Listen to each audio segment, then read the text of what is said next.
What's up, guys? This is going to be the full card breakdown for Dana White's Contender Series, week number 10. It's coming up tonight, 8 o'clock start time. So this is the last episode of the season. There are some good fights on the card. So let's just get straight into it. First fight of the night, we got Chelsea Hackett and Victoria Leonardo. So Chelsea Hackett, more of a kickboxing, Muay Thai background, and it definitely shows when you watch her fights. She's got some pop in her punches. She's got some speed as well. And I noticed, even going into the third round, she moves similar to how she does in the first, so that's pretty rare.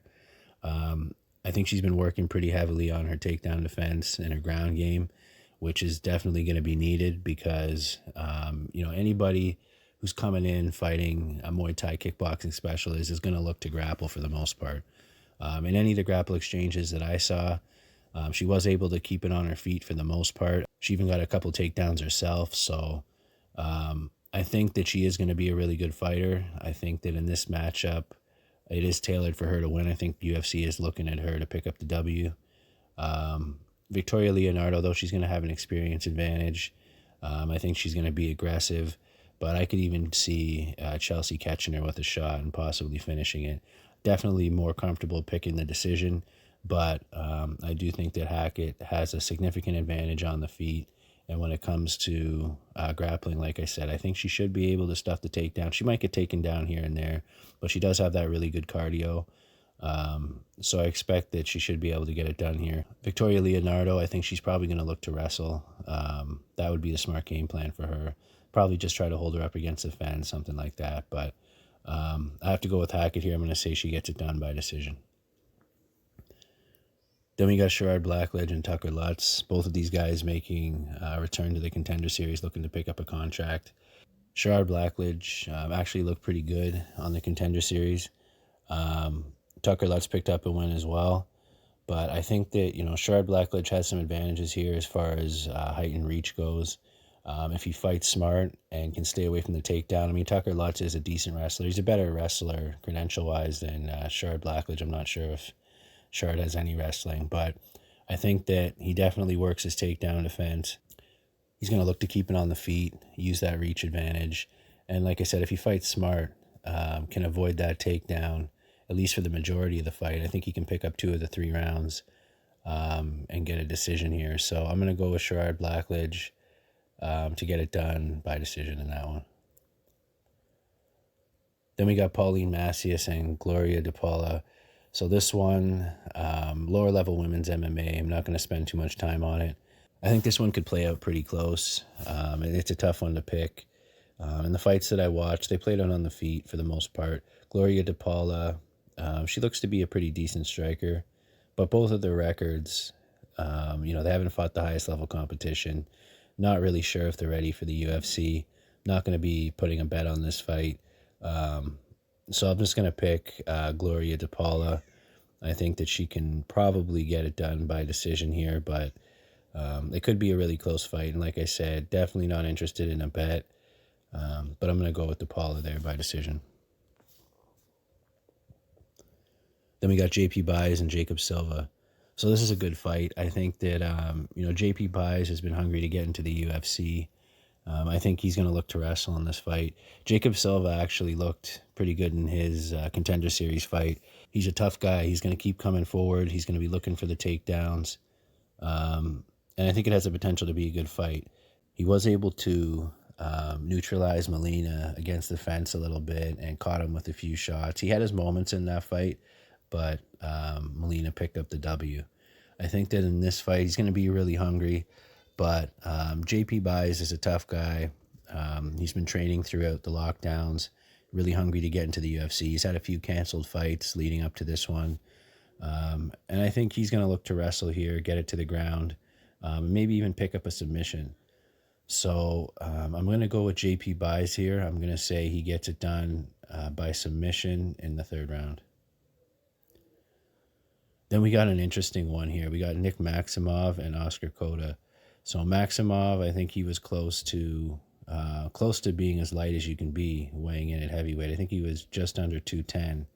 Then we got Oscar Cota at the opposite end. I think he was 265. So it's a really interesting matchup. So Maximov is primarily a grappler. I have seen him on the Submission Underground, and he has done pretty well there.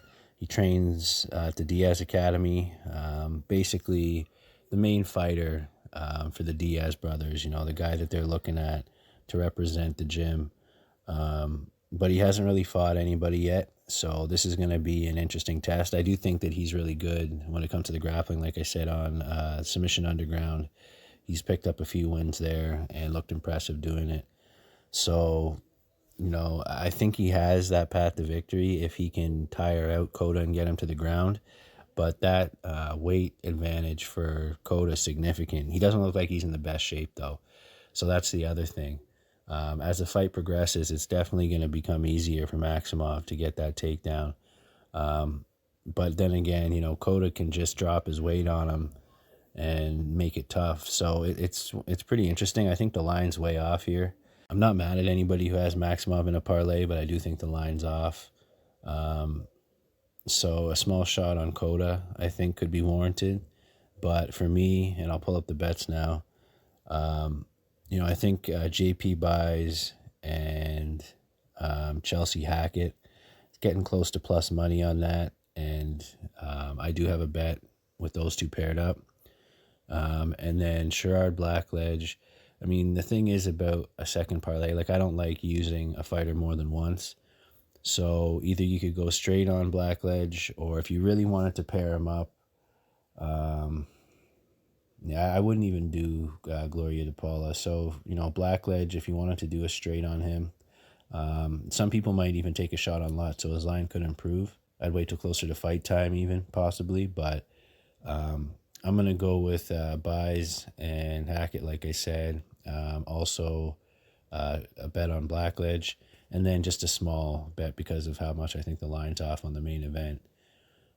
So a bit of action on this card. The only fight I'm going to stay completely away from is Pauline Macias and Gloria DePaula. So it should be a good night of fights. A couple bets there. I'm not going to be going big because we know with the Contender Series, a lot of times fighters don't fight up to their potential. There's nerves and, all types of different factors play into the Contender Series. So for Saturday's UFC card, there are some more confident bets. And actually, I'm going to talk about one bet for the Bellator card if I'm not able to come back.